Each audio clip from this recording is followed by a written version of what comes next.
গেল এক যুগেরও বেশি সময় ভারতের রান মেশিন ছিলেন ক্রিকেটার বিরাট কোহলি। ২২ গজের ক্রিকেটে নিয়মিতই শাসন করেছেন প্রতিপক্ষ বোলারদের। সোমবার সামাজিক যোগাযোগ মাধ্যম ইনস্টাগ্রামে এক স্ট্যাটাস দিয়ে বিরাট কোহলি জানান, আন্তর্জাতিক ক্রিকেটে তাকে আর দেখা যাবে না।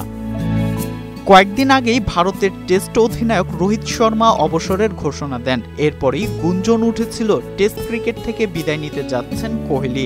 এই নিয়ে ভারতীয় ক্রিকেট বোর্ডের পক্ষ থেকে কোহলিকে অনুরোধ করা হলেও শেষ পর্যন্ত নিজের সিদ্ধান্তে অনড় থাকলেন সময়ের অন্যতম সেরা এই ব্যাটার।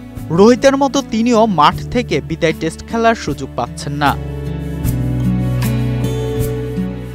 ২০১১ সালে টেস্ট ক্রিকেটে অভিষেক হওয়ার পর থেকেই ভারতের নিয়মিত মুখ ছিলেন কোহলি। মহেন্দ্র সিং ধোনির অবসরের পর ভারতকে সাদা পোশাকে নেতৃত্ব দিয়েছিলেন এই ডানহাতি ব্যাটার। বর্তমানে তিনি ভারতীয় টেস্ট ক্রিকেটের চতুর্থ সর্বাধিক রান সংগ্রাহক। তার আগেই আছেন কিংবদন্তি সচিন টেন্ডুলকার, রাহুল দ্রাবিড় ও সুনীল গাভাস্কার। ১২৩টি টেস্ট ম্যাচ খেলে ৯,২৩০ রান করেছেন। এর মধ্যে রয়েছে ৩০টি শতক ও ৩১টি অর্ধশতক।